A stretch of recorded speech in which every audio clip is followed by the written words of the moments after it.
Hi friends, అందరికీ నమస్కారం. Friends, ఈ వీడియోలో రెండు తెలుగు రాష్ట్రాలకు సంబంధించిన వెదర్ అప్డేట్ ఇప్పుడే రావడం జరిగిందండి.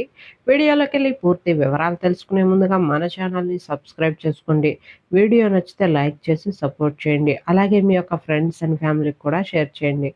ఇక ఏమాత్రం ఆలస్యం చేయకుండా టాపిక్ని స్టార్ట్ చేద్దాం.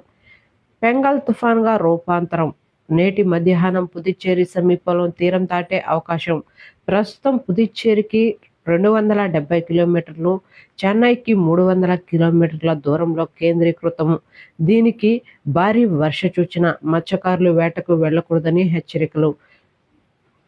సందర్శకులు సముద్ర తీరం వద్దకు వెళ్లవద్దని సూచనలు చేస్తున్నారు వాతావరణ శాఖ. బలహీనపడటం, మళ్ళీ బలపడటం.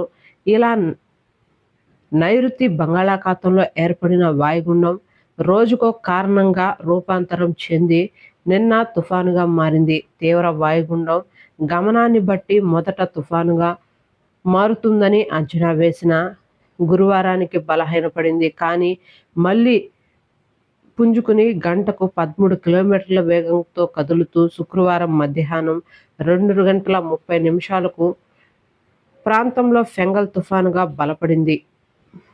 వ్యతిరేక దిశలో ఉన్న షీర్ జోన్ బలహీనపడడం వల్లే వాయుగుండం మళ్లీ బలహీనపడినట్లు వాతావరణ శాఖ అధికారులు తెలిపారు. ఇది ప్రస్తుతం ట్రింకోమణికి 310 కిలోమీటర్లు, పుదుచ్చేరికి తూర్పు ఆగ్నేయ దిశగా 270 కిలోమీటర్లు, చెన్నైకి ఆగ్నేయంగా 300 కిలోమీటర్ల దూరంలో కేంద్రీకృతమై ఉంది. పశ్చిమ వాయువ్య దిశగా కదులుతూ ఇవాళ మధ్యాహ్నం లేదా సాయంత్రానికి పుదుచ్చేరికి సమీపంలో కరైకల్, మహాబలిపురం మధ్య తీరం దాటే అవకాశం ఉందని విశాఖ తుఫాను హెచ్చరికల కేంద్రం అధికారులు తెలిపారు. తీరాన్ని దాటే సమయంలో గంటకు 70 నుండి 90 కిలోమీటర్ల వేగంతో బలమైన గాలులు వీస్తాయని చెప్పారు.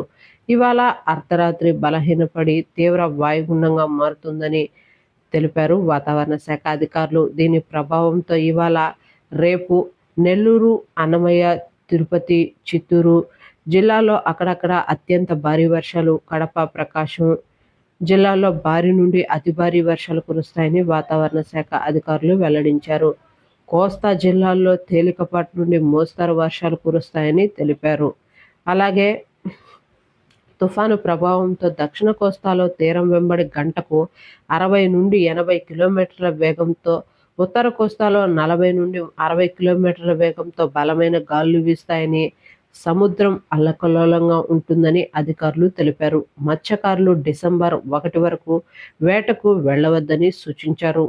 ఉత్తర కోస్తా జిల్లాలో సాధారణం కంటే 1.5 మిల్లీమీటర్లు, నెల్లూరులో, ప్రకాశం, గుంటూరు, కృష్ణా జిల్లాల్లో 2.7 నుండి 3.3 మిల్లీమీటర్ల వరకు ఎగసి పడుతూ అలలు కొట్టుకుంటాయని స్పష్టం చేశారు. సముద్రాన్ని చూడాలనుకున్నటువంటి వారు సముద్రం దగ్గరికి వెళ్లకూడదని తెలిపారు. ఫెంగల్ తుఫాన్ కారణంగా కృష్ణాపట్నం పోర్టులో డేంజర్ సిగ్నల్ నంబర్ 6 జారీ చేశారు. విశాఖపట్నం, మచిలీపట్నం, నిజాపట్నం, కాకినాడ, గంగవరం పోర్టుల్లో అధికారులు సింగల్ 2 జారీ చేశారు. కాలంగిపట్నం అయితే ఈ సముద్రంలో చేపల వేటకు కానీ, చూడటానికి కానీ ఎవరు ప్రజలు వెళ్ళకూడదని వాతావరణ శాఖ అధికారులు తెలిపారు.